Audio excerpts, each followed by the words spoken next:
I married a man who had a daughter, but Marcus and I disagreed about how his daughter should be educated. Our relationship became strained. Even my bond with his daughter suffered. Then something unexpected happened.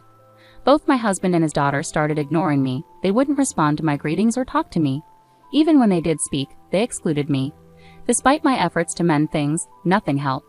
Feeling hopeless, I overheard a hurtful conversation between them. I couldn't bear being ignored like this forever, so I made the tough decision to leave home.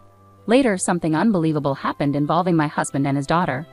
My name is Mary, and I'm 30 years old. I work at an ID company. I've been married to Marcus for 2 years. He's 9 years older than me. We met through a friend and hit it off because of Marcus's kind and caring personality. My daughter Anna is 14 years old. The three of us live together in a condo. Anna isn't my biological daughter. She's Marcus's daughter from his previous marriage. Marcus and his ex-wife divorced when Anna was young because they were both busy with work. After the divorce, Marcus's ex-wife gave up custody of Anna and disappeared. Before Marcus and I got married, he told me about his divorce and that he had a child. I was hesitant to get involved because of this, but I decided to meet Anna anyway. Anna appeared to be a modern girl, dressed in stylish clothes, and was very cute. Nice to meet you. I'm Anna. Thank you for always taking care of Dad. Anna greeted me cheerfully, sensing my nervousness. Nice to meet you too. I'm Mary, I replied. Likewise. I'm grateful to Marcus, Anna continued. Oh my gosh, don't be so nervous. I wanted to chat with you too, Anna, I said, trying to relax. Anna didn't seem to mind Marcus and me dating. In fact, she seemed somewhat happy about it. Being without a mom has always made me feel lonely. I know Dad's been doing his best for me, but Mary seems really nice and we get along well. So I'd be happy if you became my mom, Anna said. When I heard that, I felt a strong desire to be her mother. Eventually, Marcus proposed to me and I accepted. Initially, my parents were unsure about my marrying someone with a child. It's natural for parents to have concerns when their daughter is entering into a family where she's not the biological parent of the child. However, I worked hard to persuade them. I really want to build a family with Marcus and Anna, so I put in a lot of effort, I explained. My sincere feelings must have reached my parents because they eventually gave their approval for the marriage. That's how I ended up marrying Marcus against the odds. In the beginning of our marriage, things went smoothly. Anna even started calling me Mom, and Marcus was kind to me. But over time, things began to change. After dinner, Anna didn't bother to clean her plate and just relaxed on the living room sofa. Meanwhile, Marcus sat next to her, watching TV and drinking alcohol. Anna, please clean up your plate after eating, I reminded her. I've told you this before, haven't I? I thought I was stating a reasonable request, but Anna gave me a displeased look and stared at me seriously. It's such a hassle. Can't you just do it, Mom? No, you need to clean up after yourself. You're in middle school now, so you should start taking responsibility. Don't lecture me about every little thing. You're so annoying. Just because I asked Anna to do the dishes, she started showing a rebellious attitude towards me. I got annoyed and ended up scolding her sternly. What's with that attitude? I argued with Anna, but Marcus took her side. Hey, don't say mean things just because Anna is your stepdaughter. You should clean up after dinner yourself, Marcus said. I'm not scolding her because she's my stepdaughter. I'm saying it for her own good.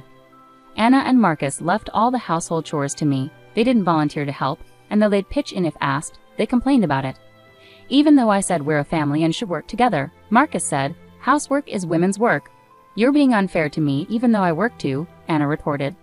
When I'm busy and chores get neglected, they always complain that I'm slacking off. On top of everything, Marcus and I disagreed about Anna's education.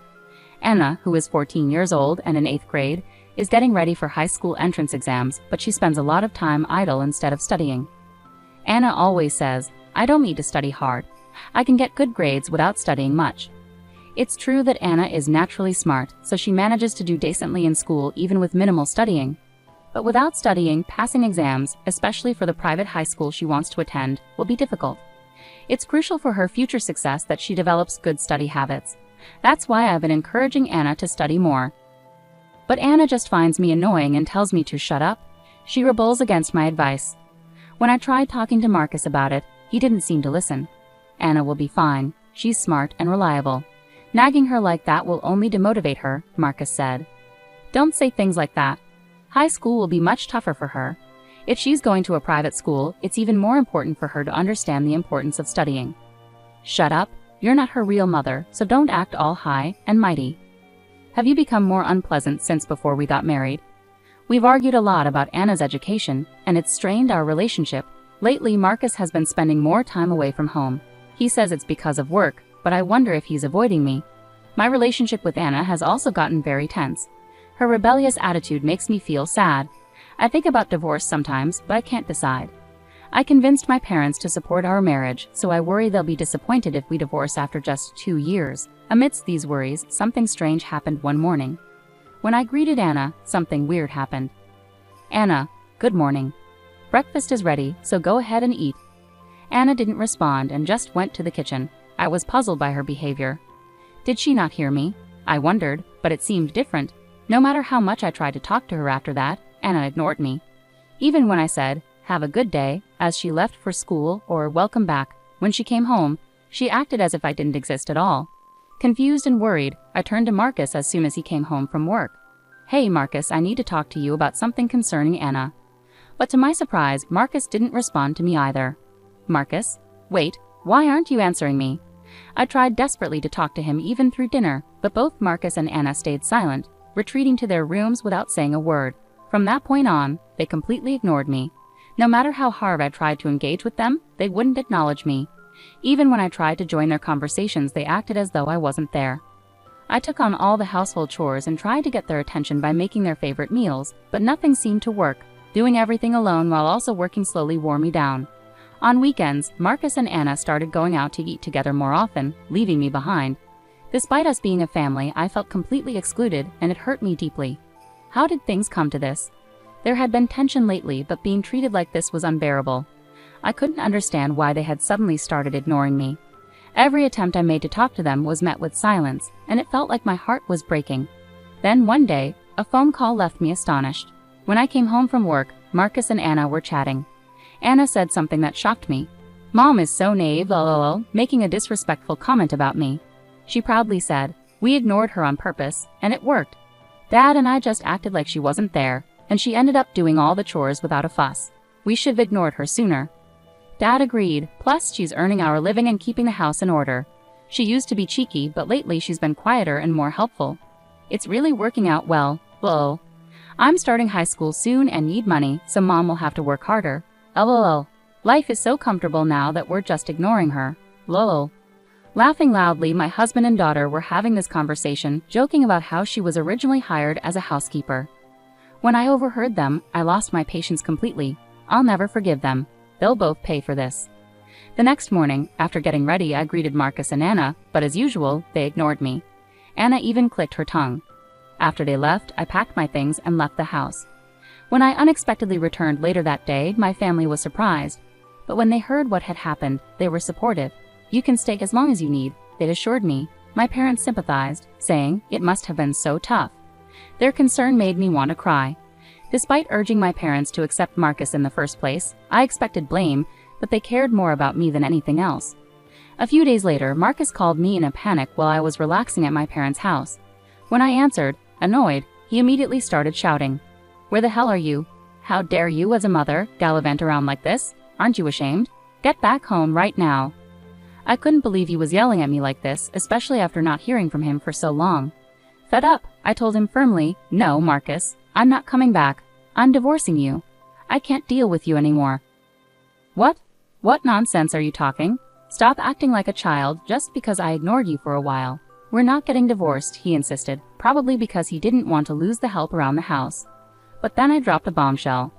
"No, we are getting divorced because you're cheating, aren't you?"